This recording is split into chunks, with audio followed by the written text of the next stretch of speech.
the topic given to me, how to promote soybean farmer among the farmers and what could be the direction for the soybean. So I can skip why soybean is important because all of know in the morning, since morning many previous speakers already highlighted that it is rich in protein and oil, and it can also, eradicate the protein malnutrition and the hidden hunger, which is one of the UN agenda of sustainable developmental goal.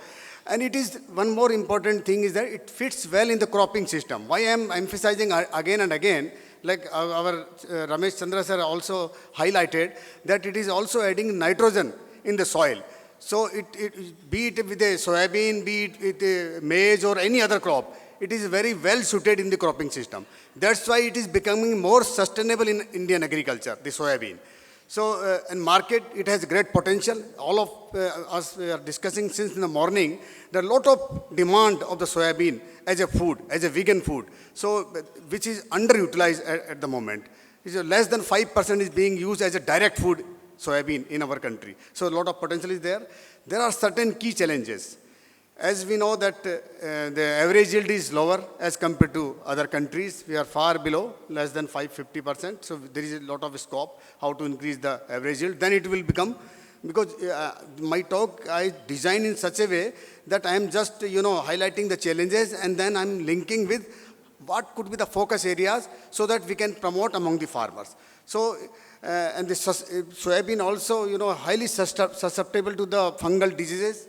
Mainly nowadays, the last 2-3 years, we are facing problem with the rhizoctone aerial blight and the anthracnose, and the stem fly is the insect, which is, devastating insect. And as of today, we don't have any kind of pheromones for stem fly. And this insect is, is very difficult to control. So this is one area there we need to have something. And the low adoption of improved production technologies and low availability of quality seed. It has already been highlighted because technology is available, but is poorly adopted by the farmers. Sir, I want to tell you the last month we have a Viksit Bharat, this Krishi Sankalp Abhiyan. All agriculture scientists of ICAR and SAUs have visited the villages. Myself also visited in the MP district, of one of the district, Badwani. And I tell you that none of the farmers are using the seed treatment, which is a recommended practice. So what to do? So there is a lack of adoption. So extension is still required to reach those technology to the farmers. That is one of the challenge. And the post-harvest losses is also there because when we do the threshing of soybean, a lot of soybean is being damaged. Soybean seed is so fragile, it is very difficult because if you, the way how you store the soybean seed is also matters a lot. If you just stack the soybean bags on one by one, then the seed will, become damaged. And the threshing, the speed of the RPM of the thresher is also very much important. So farmers, this still require innovation in this area. And absence of a small scale processing unit at the local level is missing. Because whatever, we are talking in the industry, we have a lot of products available in the market, but how these products are reached to the farmers? None of these products is reached to the farmers. Farmers means which is, residing in the remote areas. So there is need to develop some local processing units. And the consumer awareness is also lacking because we are not aware. The farmers are not aware because we hardly 5 or 10% people who, visit, go and abroad, and we all are educated people, we know. But this awareness is lacking. And market issues and price is also a major issue. As you know, the MSP is about 4,900, but soybean is being sold at the much lower rate. So the farmers are not very much interested to take the soybean, but there is no option. Is being a rain-fed crop, they have to take soybean. So that is the pressing demand is there. Otherwise, would have been not a rain-fed crop, I think it would have been very difficult to all of us. So these are some strategies that how to enhance the productivity, profitability and the adoption. Number one is the major area is varietal improvement. In the varietal improvement, we need to have the resilient, climate-resilient varieties, the varieties which can suit to the climatic aberrations, like high moisture conditions or low moisture conditions, drought-tolerant or water-logging situation. And the breeding for vegetable-type soybeans, this is also one of the area, like directors are already pointed out in the morning. We have 3-4 varieties at present in India, but none of the varieties is trending among the farmers. Even their germination is very poor, so still we are working in this area. So because there's a lot of margin is there, the profit margin is very high in vegetable edamame. The 1 kg of soybean, the dry weight of vegetable edamame costing about 2,000 rupees. But here, you know, as compared to US and other countries. So this is the one area where we can focus. And we can also focus multiple disease resistance that we are working that against the certain disease and pest. And development of specialty soybean varieties like high protein. There's high demand of high protein demand in European market. They want soybean of more than 45%.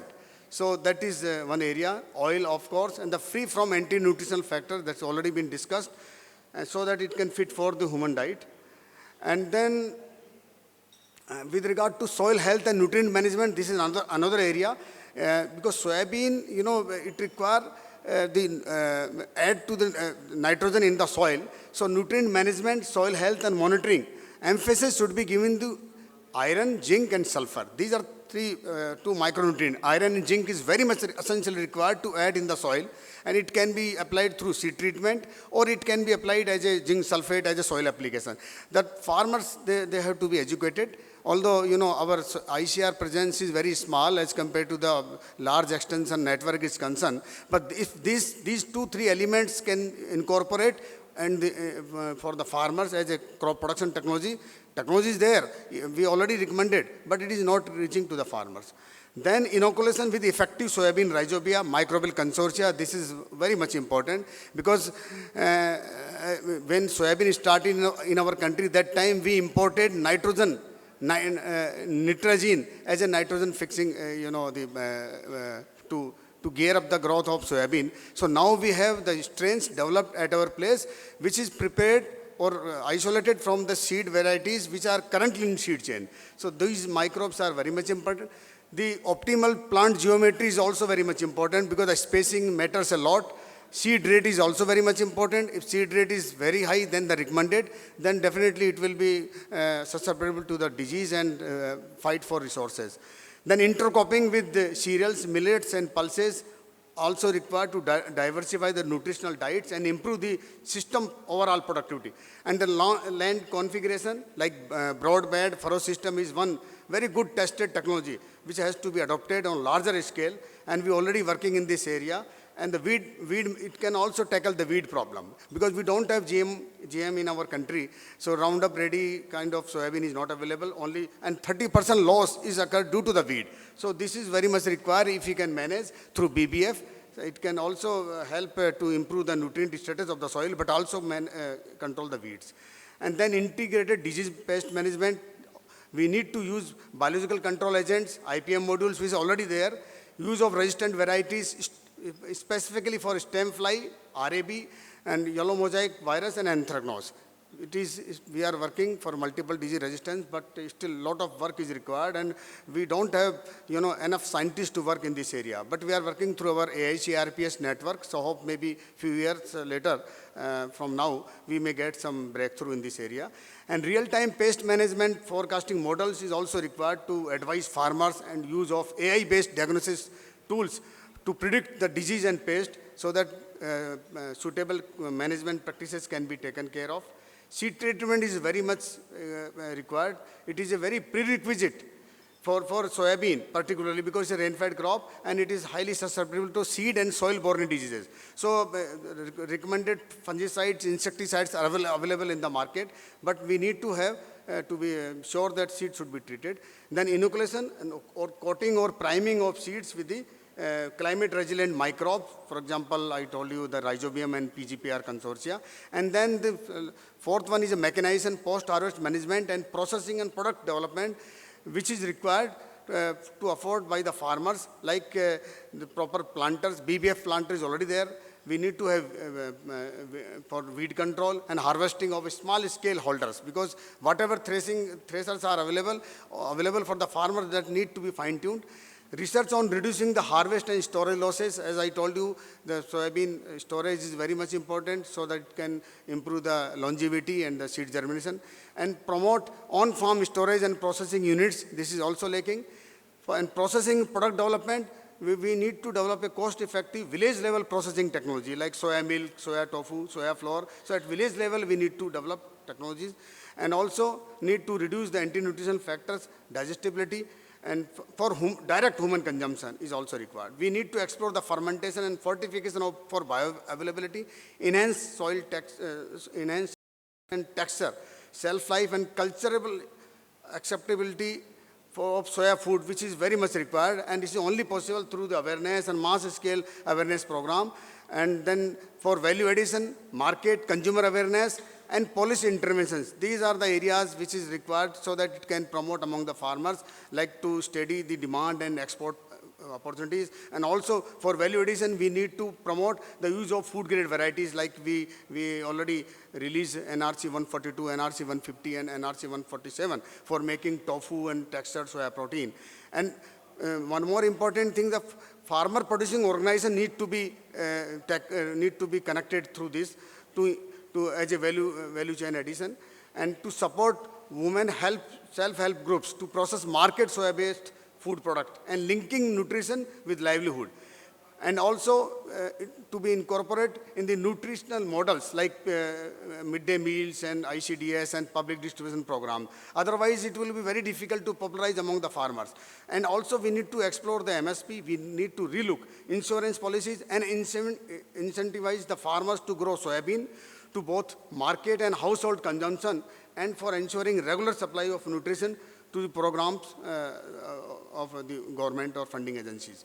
And then finally, we need to strengthen the local value chain and digital extension activities that we are already working, and use of mobile apps and WhatsApp for advisories, and farmer participatory approach is also very much required, and also to demonstrate the technologies, capacity building on quality production and marketing. And we already started one Agribusiness Incubation Center. There we are hand-holding the startups who want to start their own business on soya food business. So be it a soya food or be it a seed production, because this Agribusiness Incubation Center is not only highlighting the soya food, it's highlighting all aspects of soybean, like how to produce the seed, how to tackle the soybean production, and how to increase the production, and how to use soybean in food uses. So all kind of things we are doing. And also the last 3 years, we trained almost 1,342 farmers alone from Maharashtra, because Maharashtra is, very progressing very fast as compared to MP. And earlier MP was the first, but now Maharashtra is coming first as far as the productivity is concerned. And 20 districts we have trained, and 211 FPOs has been trained from our ABI center for the last 3 years. And still we are getting enormous requests from them.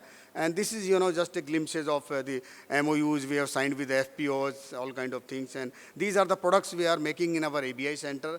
A lot of visibility in our media, kind of things we are doing, and regularly we are doing. And finally, the take-home message that to mainstreaming soybean as a food crop goes beyond its role as a oilseed crop. We have to promote it as a protein crop than the oilseed crop, so that it can hold promise to improve nutrition and uplift livelihood.